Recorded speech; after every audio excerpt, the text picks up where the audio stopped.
Over a period of time, Symbiosis has become synonymous with top quality education. The students who pass out from here have become top class citizens of the country, and particularly law school has produced some of the best legal brains in the country. So I'm sure I can see the young girls and boys on the screen who I would be seeing as the top lawyers of the country in the very near future, not just for the country, maybe in the world. So I really offer you my best wishes and hope that all of you will not only succeed in your studies, but will do even better when you go out of the campus. So all the best to you. Let me also congratulate Khan Saab, who is running this campus and actually training these young minds to be a greater people over a period of time. So I must thank him and congratulate him also. He organized this program on Model United Nations. I think this is a very important thing, that model, how to create a model, because there is a United Nations, but is it a model one? That's the question. So when you are trying to do a United Nations, it's not a mock United Nations, but you are aspiring to make it a model United Nations. So there's a difference between the two. Sometimes you have a conference in school that if I become the Prime Minister of India, what will I do? Right? Or if I become in one day of the year, sometimes in some institution, education institution, they organize an event in which the student becomes a teacher and the teacher sits in the place where the students are sitting and try to do some important teaching. But that's different than just being a teacher for some time when you are actually not one. And it's a completely different as to if you're thinking about how my teacher should be the best teacher in the country or in the world, and who could teach me the best that I could aspire to get. So in modern United Nations is a different than a mock United Nations. You're not trying to be just United Nations for some time in the same format, physical format that you see the United Nations, the famed building in New York, but you're trying to see how the same building can become not just another one more icon in the skyline of New York, but it becomes something which will reflect the aspirations, the real need as to how the world should move, and United Nations will provide that leadership. That is what I think you should mean, and I'm sure you mean by a model United Nations. So I think this is what you are talking about, right, today? Isn't it? You're thinking about model United Nations. So I think the world fought many wars. The Second World War was the turning point. The League of Nations had already failed. And wars happened despite League of Nations. So sensible people from different parts of the world came together and said, let's have an institution for global governance to prevent wars, to bring peace, and over a period of time, even prosperity. And not just peace in terms of no war is not a peace. People should be at rest. They should be happy. And how will people be happy? So you need scientific development, cultural development, social development, educational development. So there were specialized institutions were formed over a period of time to take care of human development. Unfortunately, United Nations was created by political forces, has become victim of politics, and it's not able to function as it should be. We have seen United Nations was completely sidelined when United States went into war. So they never went to Security Council, they never took the sanction. But they said, we don't care, we can do whatever we want unilaterally. That's undermining the efficacy. The institution itself was fully exposed to lack of mandate and therefore a sanctity. Now we should really think about United Nations. I would not say has failed, but has not succeeded. If United Nations has not succeeded, the fundamental question that we should ask to ourselves is whether we need United Nations. The whole nomenclature of United Nations was probably that nations will get united. But since United Nations has been formed, nations have been more divided. We have fought cold wars. Probably there is another one in the offing. And therefore the concept of unitedness, unity has not happened. Nations have been there. In fact, there have been more nations in numbers than when United Nations was formed, because so many nations became free after that, including Africa and other places. So nations have multiplied, but unity has eluded. The nations assert themselves their right of sovereignty, rightly so, but there is no concept of global unity and global purpose, global mission as to where the humanity should move. That was the job of United Nations.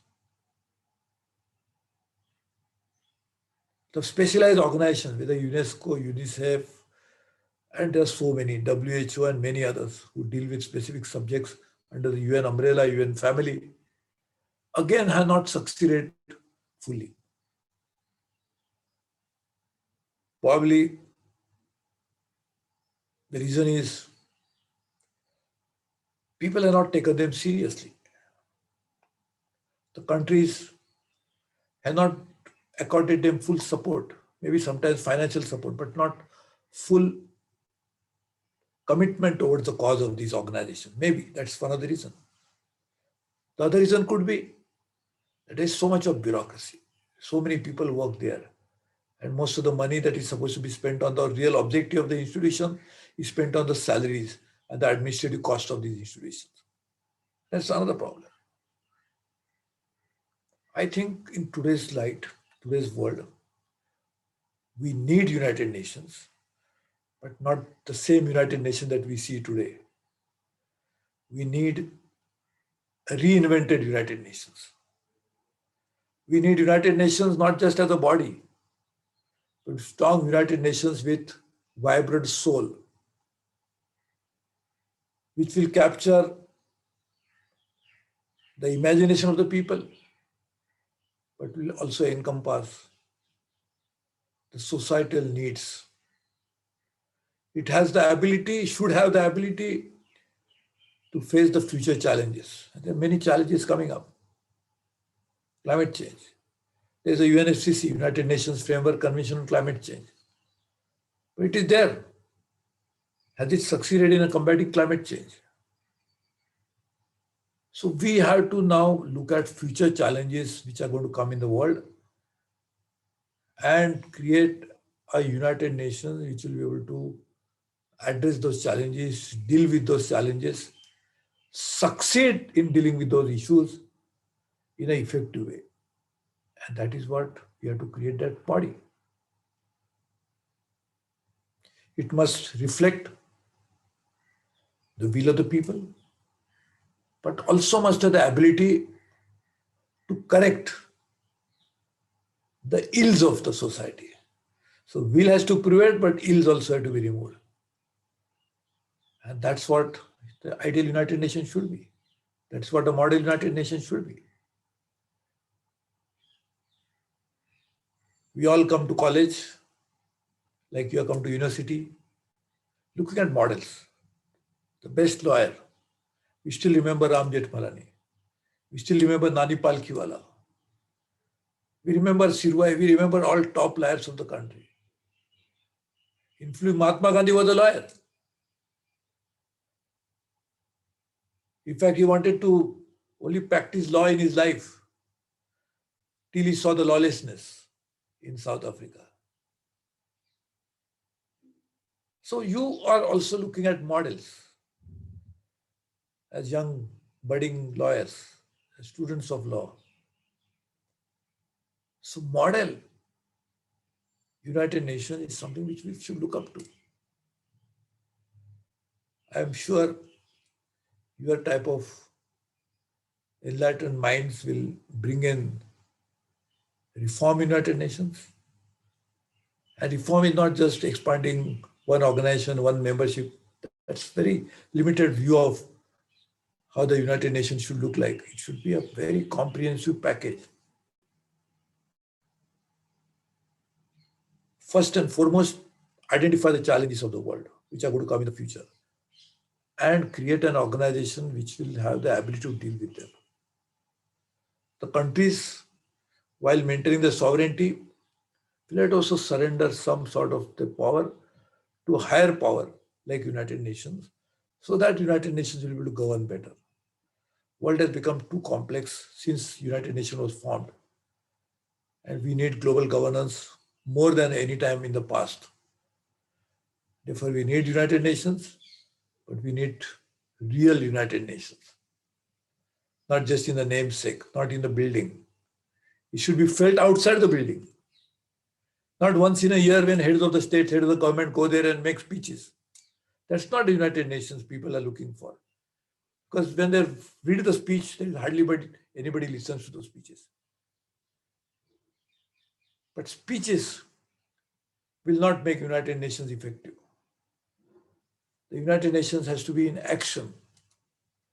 That is what all the heads of the states, all the heads of the government, all the citizens of the world, all the powers of the world must ensure that we create a real good, formal United Nations, which, as my young friends, all of you want, should be a United Nations, which unites us, not divides us, which makes us stronger, not weaker. I hope you will come out with those ideas during your deliberations. I'm very happy that I could be here for the inauguration. I hope I am inaugurating a new era in world governance as will emerge from your thinking over a period of time. So let me offer you my best wishes. I'm glad that you are in Hyderabad. I'm a member of parliament from Andhra Pradesh. There was a time when Andhra Pradesh and Telangana were one state. And even today, we have to go to Andhra Pradesh, we have to go via Hyderabad. I think when people will have to cross the path of finding out how best United Nations should be, they have to pass the campus of Symbiosis in Hyderabad. I hope that. And all the best to you. God bless you all, because I have limited time. I always look at watch and talk. I don't speak longer than what I'm supposed to be. I was here right at 9:30. I was thinking that as per your program, somebody else was going to speak before me. But otherwise, I'm always on time. So thank you very much. I hope United Nations also live up to the challenge of time. So the times will pass, and if the United Nations don't change, United Nations will be forgotten. I hope that doesn't happen. All the best to you. Thank you for your warm words of wisdom, sir. They were indeed very thought-provoking and inspiring. And I'm sure for us, the younger generation, your words will definitely guide us to creating the impact that our people are looking for in the future. I would now like to take this opportunity to introduce Think India, the associate partner for SLSH MUN 2021. Think India is a pan-India initiative which aims to bring together the best talent of the country and to inspire young Indians to contribute to the society. I now invite Mr. Aditya Kashyap, the national co-convener of Think India, to share his words with us.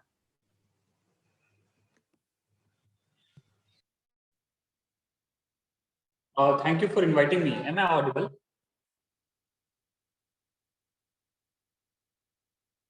Yes, sir. Yes, sir. Thank you. First of all, I would say that it's a wonderful collaboration with Symbiosis Law School, Hyderabad, to organize this EMUN competition that we are going to organize, and that is going to be started today itself. I welcome all the students from various educational institutes from across the nation, and I wish all the participants the best for the Model United Nations. Now, let me start with what is Think India. So it's a manifestation of the vision to connect the students across India's educational institutions to a nationalistic thought process and to harness their collective potentials towards the aim of national reconstruction. So we as a pan-India organization have been striving to bring towards the best talents of the country, the best minds together, and to infuse in them a nation-first attitude, to develop in them a solution-oriented approach, and to inspire young India to serve the society. So collaborating with institutions like the Symbiosis Law School, Hyderabad, individuals, enterprises, we at Think India are trying to ensure that maximum opportunities are made available and accessible to students and professionals from all stratas of society in our network to develop and contribute in various dimensions. Now coming to why Think India. So back in 2006, we felt that there is a need for channelizing the youth power, the inherent potential that is in each individual, especially in the national institutions, be it the IITs, NITs, Indian Institute of Science, ISER, NISER, the National Law Universities, and many more. So we came together, and back in 2006, we started from a city level workshop. So students from Indian Institute of Science, Bengaluru, IIM Bengaluru, NIMHANS, and NLSIU. So they joined together to create a joint forum for the students from these premier institutes. And now what began as a journey, began as a seed, we can say, into a